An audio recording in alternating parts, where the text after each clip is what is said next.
So in this episode, I will talk about drafting. Drafting has always been a big thing about Dota, and it will always be, especially in competitive scene.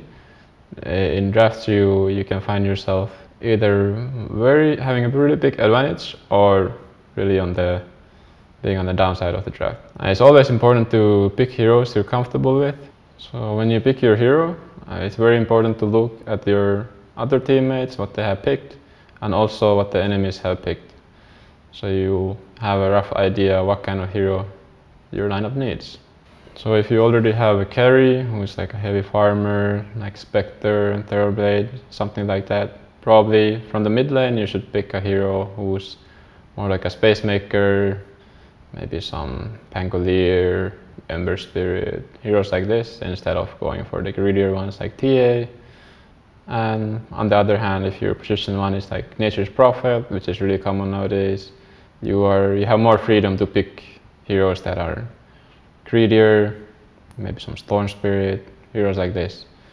It's very important to know the matchups, and that's why it's important to not play all the mid heroes. Always be realistic, you're not gonna master them all, so choose 5 heroes that you're gonna get good with, and then you will start to realize, learn all the matchups, and that way you get an advantage on the enemy because you have already mastered this matchup, and that's basically how you really get ahead in drafting. If you are confident in your hero and you're confident you can beat this other mid hero, even though they might think it's a favorable matchup, but when you have played it enough, you can find your ways. The best way to learn matchups is obviously just practice, and then if you find yourself hitting your head against the wall, always look up to the better players, the professionals, what they do in these situations.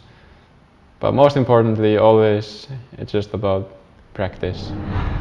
So in this game I'm playing Invoker, and the reason I picked Invoker this game is because first of all, I already know the matchup, or I almost 100% know the matchup. They pick Arc Warden.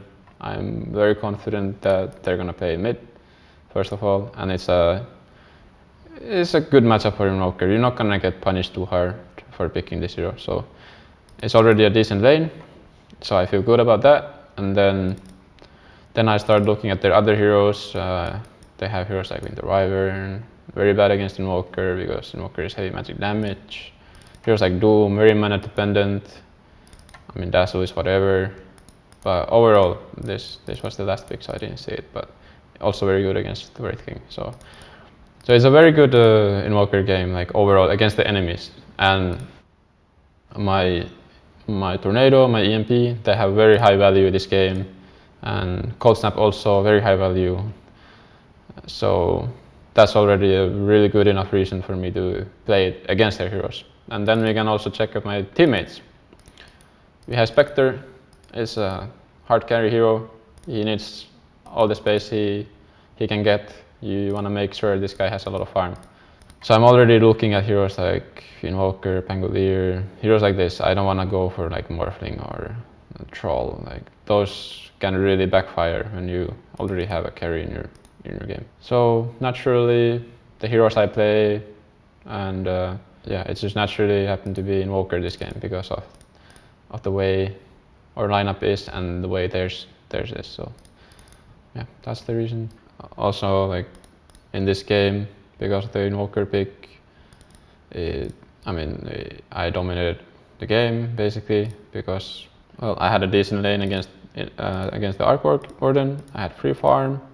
I got my items quickly, my drums, my Aghanims, and then once you get these items and they have no catch, no nothing, like nothing against magic damage, their heroes are super weak.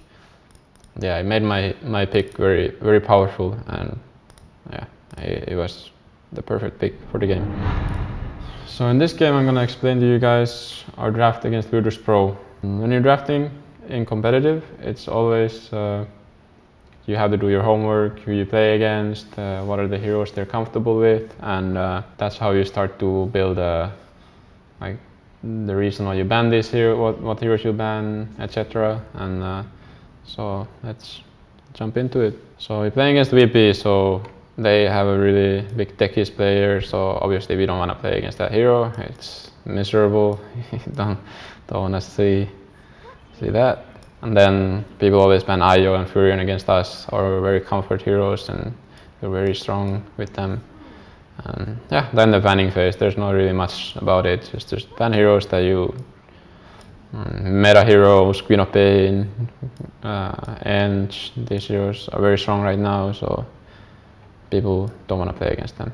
We pick first big Beastmaster. The reason we pick this hero is it's in meta right now, obviously very strong. Us, we practice it a lot, we feel strong with it, we feel like we can build a lineup around the Beastmaster, and yeah, our offlaner mid one, he likes the hero a lot, so it's a good opener for us. We don't mind picking it early. Their answer to the Beast is Ember Shadow Demon, and I don't know exactly their thought process on this, but yeah, Ember is a decent hero against Beast, can kill the summons and so on, but overall we're happy with this. And as soon as we see these heroes, Ember Shadow Demon and Lycan is in the pool, we have Beast. Lycan is very good against both their heroes, and it's a very good combo with Beastmaster, so we instantly picked the Lycan. And already we feel like we are winning this draft heavily, because first of all we have Beast Lycan, very strong combo together, and then we look at their heroes. They have Ember Shadow Demon. Both of their heroes have no way to clear Lycan summons and no way to save anybody if Lycan just decides to go on them. So we're very happy with the draft so far, and we banned Tidehunter, probably the best hero against Lycan in the game. So very good ban, good in the lane, good in the game. He's always a problem to deal with. And they go for Winter Wyvern. Okay, so the reason they go for Winter Wyvern is because Wyvern is decent against Lycan. It's not like it's a counter or anything, but it's like it's a soft counter in a way, and probably one of the better supports you can play against Lycan. So, and they're probably panicking. They have this Beast Lycan that's gonna hit them real hard, like 15 minutes in the game, and they have to find some way to deal with all the summons we have. And I mean, we don't really care about that. It's just not really a problem for us. And then we go for Grimstroke. The reason we go for Grimstroke, first of all, this hero is great laner. Lanes are very important this meta, and he offers a very high magic damage and burst potential, which is kind of lacking on the Beast Lycan. So it's always good to add up some magic damage to that, because they only do physical damage. Probably what they're thinking about, they need a way to deal with this Lycan. They still don't feel good about their draft, so they're going all in on this dealing with the Lycan. They go Underlord, trying to desperately deal with the summons we have, and well, we're like, okay, like this is fine for us. We snap pick the Morphling. I'm gonna play the Morphling this game. The reason I wanted Morphling is, first of all, it's against Ember mid. It's a very good matchup for Morph. You have a free lane. There's no way he's ever gonna pressure you. And in the game, Morphling is probably the best hero against Ember you can have. You can turn into the Ember, you can chain him, then you can just E-Blade combo him, and he's always gonna die. And then I also look at the other hero, Shadow Demon, Winter Wyvern. What are they gonna do to Morphling? They have no stuns, they have no way to burst him. Wyvern hates the E-Blade combo, like there's no way he can save anybody.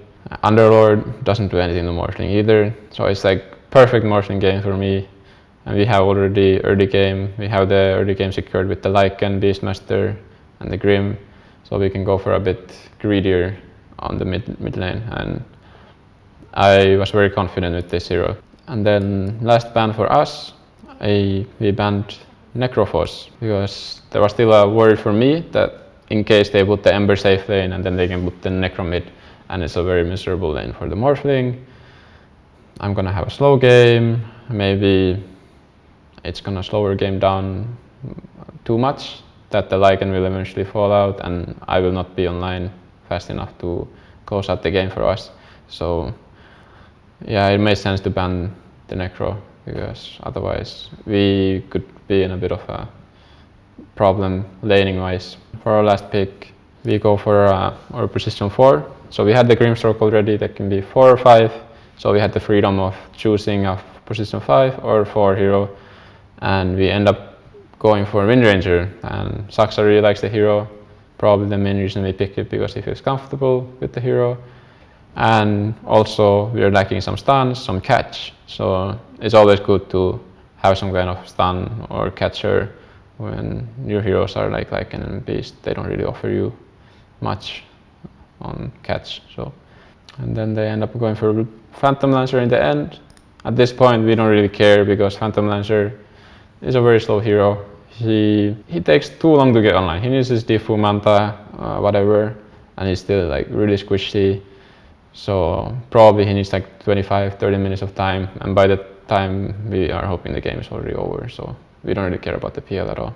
We are very happy with the draft this game, and we end up crushing them also. So probably one of the biggest mistakes as a mid player you can do when you're playing pubs or even competitive is that you look too much into your own, like what's good against their heroes, when you should probably be looking at what's good for us also. And so in that sense you might draft into, you might get into some awkward positions, like maybe you have Spectre carry and then you playing TA mid against their puck because you feel like it's the best matchup ever, but ends up being very awkward for your team because then you have 2 guys who want to farm jungle, don't want to make anything happen. So you need to always look at your teammates, what do they need, and yeah, then go from there.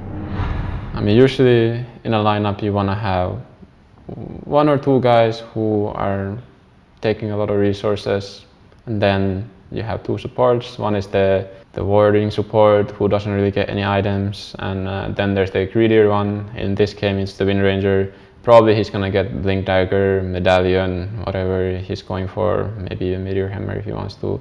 Things like this, a bit greedier. But yeah, you always wanna have at least 1 guy who's really taking a lot of resources, who's able to farm the jungle when it's free, and yeah, then you need to balance it out with teamfight on the offlaner, maybe some push. Like this game we have very high push. Maybe your teamfight is a bit less on the, bit less, but it doesn't matter because we have very high damage, high push, and it really rounds it up very nicely for us. So in conclusion, like the most important things about drafting is drafting heroes you're confident with, the heroes you know, and then always looking at the enemy's lineup and matchup to matchup wise. You need to have experience on the hero, like, oh, they pick Shadow Fiend, I want to play Invoker mid. Why? Because maybe the lane is good, or maybe you're just like feeling it, you're like, I'm really good with Invoker this game, whatever. It can be any reason you have, but as long as you're confident in the hero you want to play, then go for it. And that's the most important thing, is having confidence. Like, doesn't matter, you play Zeus against Kunkka. If you feel like Zeus is gonna own this game, but the lane is rough, doesn't matter. If you feel like you're gonna win the game, it doesn't matter if the lane is rough. As long as you have a game plan in mind and you feel confident in the hero you wanna play.